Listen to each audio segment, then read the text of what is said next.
तो अब हम देखने वाले हैं टीडीएस का प्रैक्टिकल कोर्स के अंदर जो हमारा छठा दिन स्टार्ट हो गया है। तो TDS payment and due date, अब हम 6 डे पे TDS payment and due date penalty यानी इसमें ना ये पूरा टीडीएस सिस्टम गवर्नमेंट ने इसके लिए बनाया है ताकि गवर्नमेंट को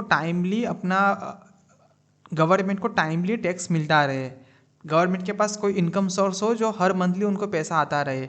तो आप अगर सोचो कि आप अगर as a person as a tax deduct, आप टैक्स तो डिडक्ट कर लेते हो यानी गवर्नमेंट का पैसा आप ले लेते हो, बट गवर्नमेंट को जमा नहीं करवाते हो, तो उनका जो कैश इनफ्लो है ना उसमें डिस्टर्बेंस आएगा। तो वो उसके लिए उन्होंने क्या रखा है कि कुछ पेनल्टीज बनाई है, कुछ ड्यू डेट रखी है। तो पेमेंट की जो ड्यू डेट है ना, यानी आप जैसे जनवरी का है तो जनवरी का आपने डिडक्ट करा पूरे मंथ का 1 लाख का टीडीएस, अब आपको फरवरी के 7 तारीख के पहले आपको वो जमा करवा देना है 7th of the next month, यानी जिस मंथ आप कर रहे हो ना टीडीएस डिडक्ट उसके नेक्स्ट मंथ में आपको ये जमा करवा देना है टू द गवर्नमेंट। ओके, वो जमा करवाने की एंट्री क्या होगी, तो वो एंट्री होगी टीडीएस पेएबल अकाउंट। हम जब जनरल एंट्री बुक करते थे ना डेबिट एक्सपेंस की, तब हम वहाँ पे टीडीएस पेएबल अकाउंट क्रेडिट करते थे। अब यहाँ पे हम डेबिट कर रहे हैं यानी वो नोकऑफ हो गया, टीडीएस पेएबल अकाउंट क्रेडिट और टीडीएस पेएबल अकाउंट डेबिट नोकऑफ हो गया। अब टू बैंक यानी हम बैंक से गवर्नमेंट को पेमेंट कर देंगे। ओके, जनरली हम पेमेंट है ना, जनरली हम पेमेंट इनकम टैक्स के पोर्टल से या फिर टीडीएस के पोर्टल से ही कर सकते हैं। इसके लिए अब आपको यानी पोस्ट ऑफिस या बैंक में जाकर जमा करवाने की ज़रूरत नहीं है, अब सब कुछ ऑनलाइन हो गया है। तो आपको ये पता होना चाहिए। और जो मार्च मंथ होता है यानी बुक्स ऑफ अकाउंट क्लोज होने का, एनुअल क्लोजिंग होती है, तो वहाँ पे जो गवर्नमेंट ने थोड़ा टाइम दिया हुआ है कि आप है ना मार्च महीने का टीडीएस है ना 30 अप्रैल यानी नेक्स्ट मंथ की लास्ट डेट तक आप करवा सकते हो। तो उसके लिए थोड़ा टाइम दिया है आपको, यानी आप मार्च के वक्त बुक्स बहुत ज़्यादा होती है, उसके लिए आपके पास यानी बहुत कम टाइम होता है, इसके लिए आपने गवर्नमेंट ने आपको इतना सारा टाइम दिया है। और ये इंटरव्यू में भी पूछा जाता है कि मार्च के लिए कौन सी ड्यू डेट है पेमेंट की लास्ट, तो 30 अप्रैल लास्ट डेट होती है यानी 30 तारीख होती है 30 अप्रैल तक। तो आपको ये पता होना चाहिए। टीडीएस की पेबल की एंट्री हमने देख ली है। अब पेनल्टी की अगर मैं बात करूँ तो पेनल्टी क्या है कि आपको है ना पर मंथ 1.5% लग सकता है इंटरेस्ट। ओके, जो आप अमाउंट होती है ना टीडीएस की उस पर अगर आप लेट करते हो, लेट फी अगर आप डिडक्ट ही नहीं करते हो तो 1.5 लगेगा। आपने टीडीएस तो डिडक्ट कर लिया है बट आप जमा नहीं करवाते हो तो पर डे 200 की पेनल्टी लगेगी। और कब तक लगेगी, जब तक आपका टीडीएस का अमाउंट है ना तब तक, यानी 10,000 का टीडीएस का अमाउंट है तो अब हर दिन 200 तक लगेगा।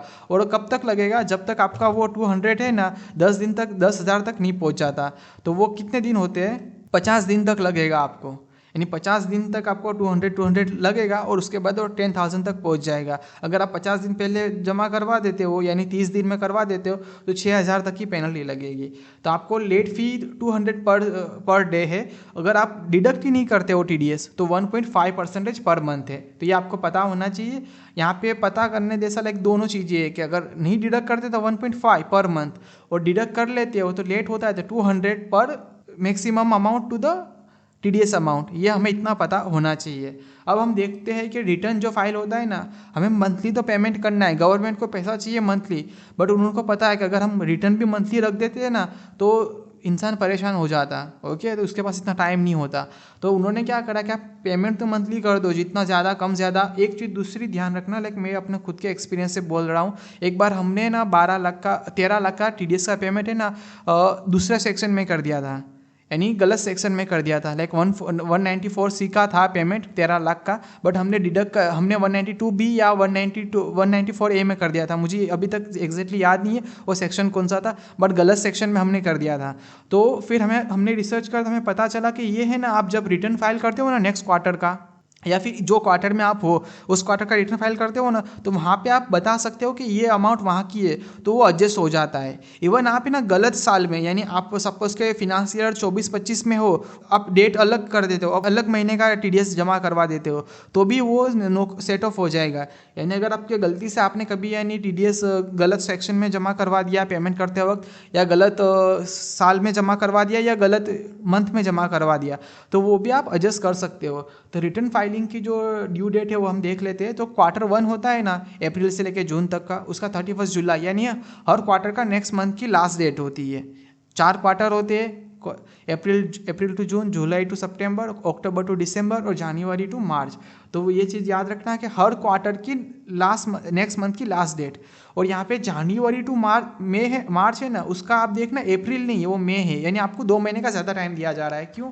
क्योंकि सेम रीज़न, एनुअल क्लोजिंग होती है, तो आप हमको टाइम गवर्नमेंट ज़्यादा देती है। आपको बुक्स ऑफ अकाउंट क्लोज करो, आप अपना सब कुछ हिसाब किताब देख लो, और उसके बाद 2 महीने के बाद आराम से रिटर्न फाइल करना।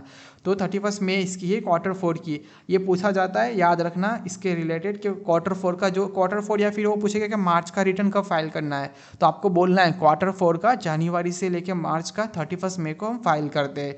और ये बहुत ज़्यादा इंपॉर्टेंट होता है आपको, यानी ये चीज़ों को ध्यान रखना है। आपको एक्सेल में वर्किंग बना लेना है, आपको जनरल एंट्री सब कुछ फाइनलाइज कर लेनी है।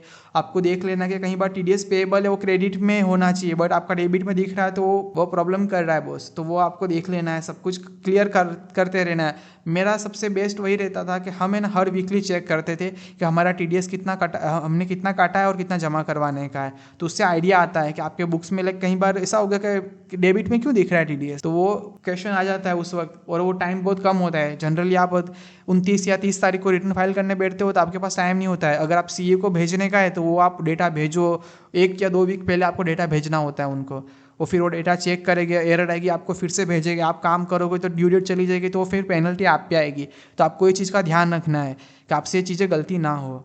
तो यहाँ पे हमारा ये जो है ड्यू डेट का ये भी सेक्शन कंप्लीट होता है। अब हम देखने वाले हैं डे 7 पे, जो किस तरीके से TDS को, यानी कंप्लाइंस में जो एरर आती है, जो सबसे बेस्ट प्रैक्टिस क्या है और इंटरव्यू पर्सपेक्टिव से, तो वो देखेंगे। और फिर से डे 8, 9, 10 वहाँ पे मैं ना आपके लिए जो जॉब डिस्क्रिप्शन है वो लेके आऊँगा, और वहाँ उनके बेसिस पे हम इंटरव्यू की प्रिपरेशन करेंगे। सो मिलते हैं डे 7 पे। Thank you so much.